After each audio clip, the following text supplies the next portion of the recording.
So right from the beginning, she's been promising us this treat. Chapter 1 says, we'll look at this in chapter 14.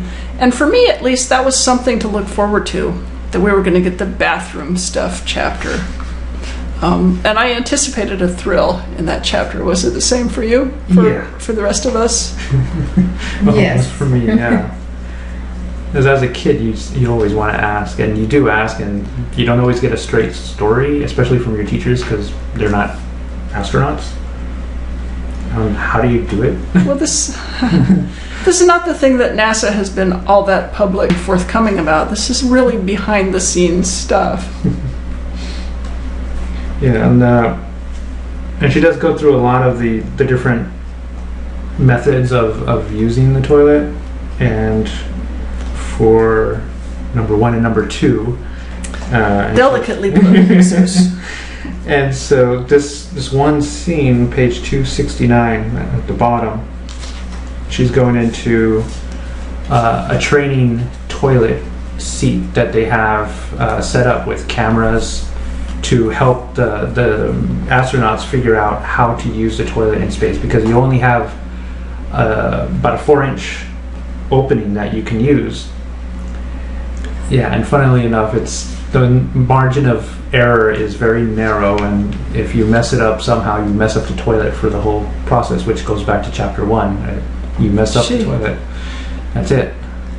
The space shuttle toilet is 4 inches across, as opposed to the 18-inch maw we are accustomed to on Earth. I love that word maw. Just a single word. It's so deftly chosen. Kind of goes back to when you were a kid. Some of the parents tell the kids, it's a little monster, it's going to eat your poo, and so it's its mouth opening up, and that's what the kids are doing. Some of them. Well, I remember being small enough to be afraid of that really big opening.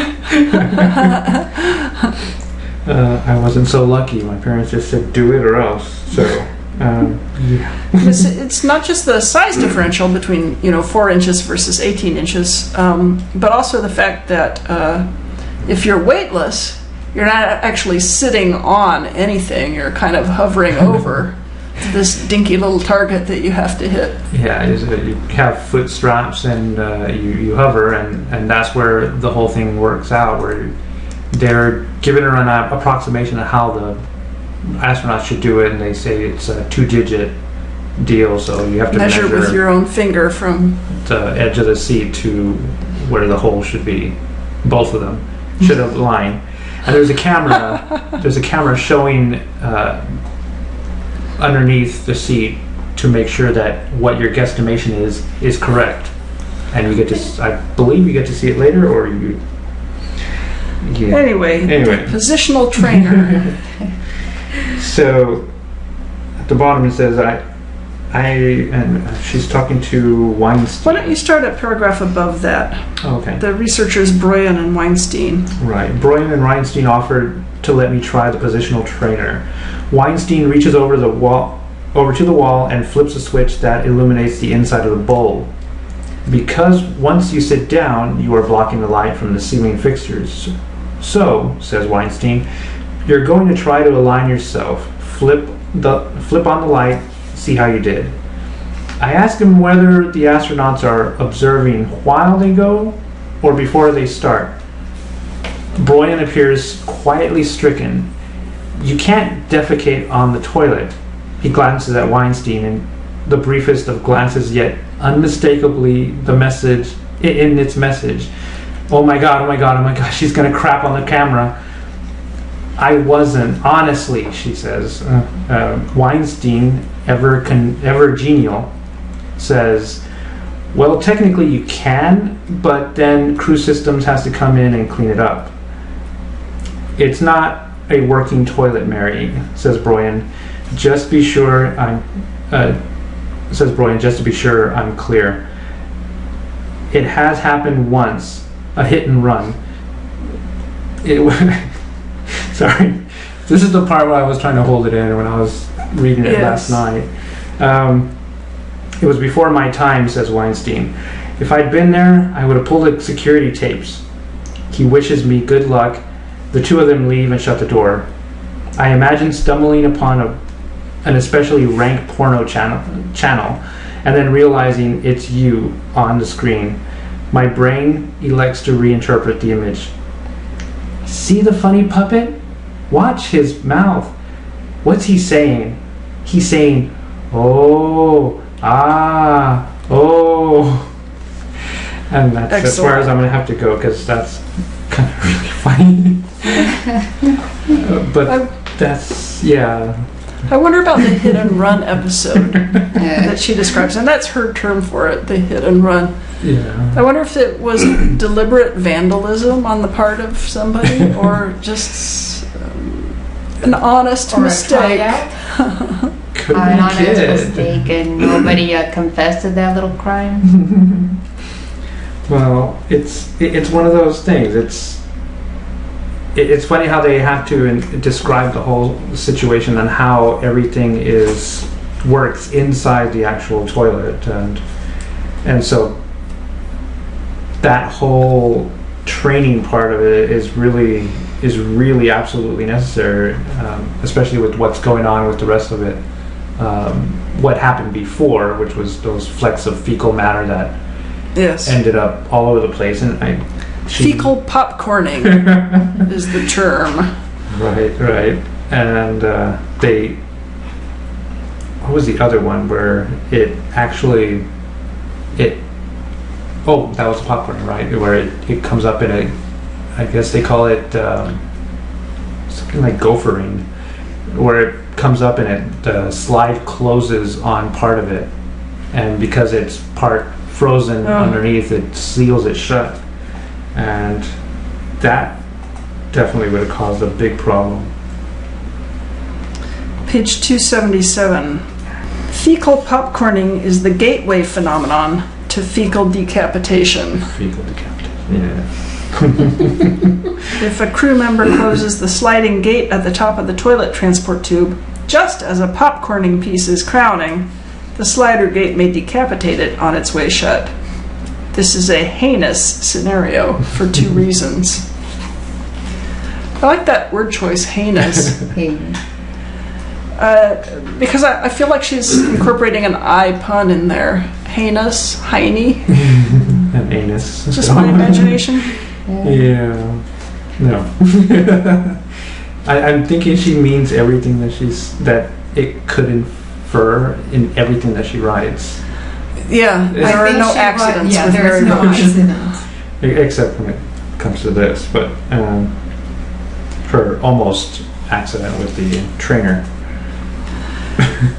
She swears she had no intention.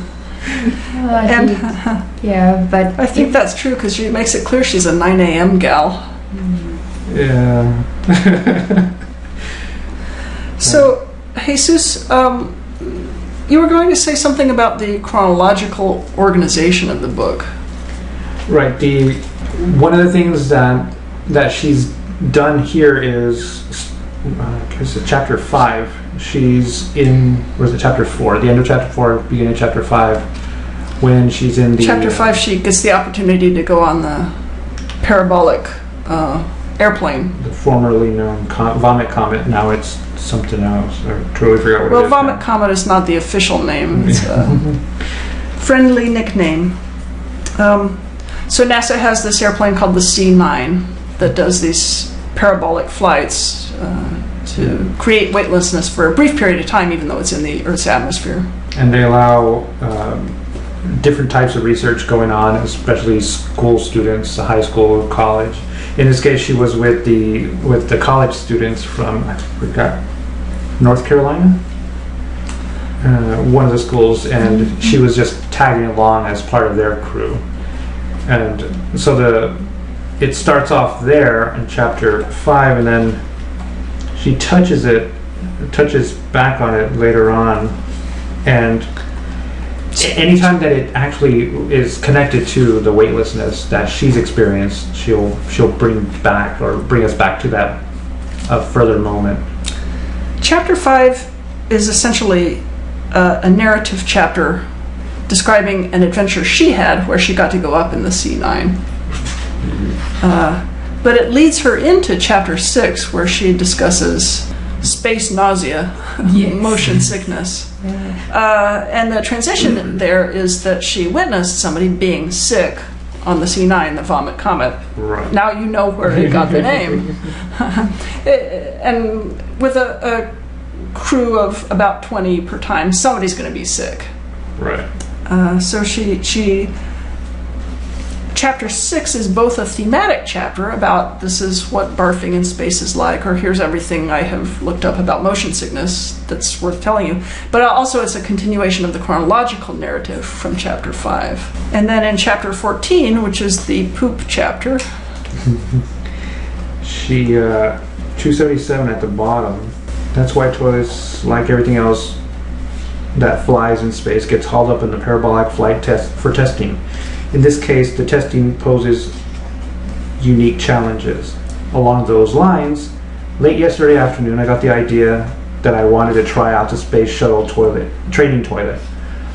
I was already scheduled to meet Bryan and Weinstein and my escort from the public affairs office at noon the next day, 9 a.m. Absolute latest I can do, said Mike Holland. That was funny.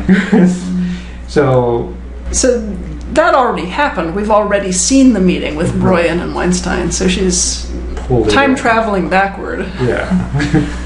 But it's further not along in the book. Exactly. She's not binding herself to a chronological narrative here. In this case, the thematic Right. organization takes precedence. Chapter 14, everything to do with defecating in space, even though that happened before stuff that happened in chapter 5. Yeah, and that's the really cool thing of trying to, especially when you have a big idea like space, where you can cover all sorts of things and chop it up and rearrange it wherever it's needed.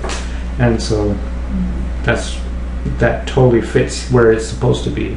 Even though it's a small mention here from the parabolic portion of it, it fits well.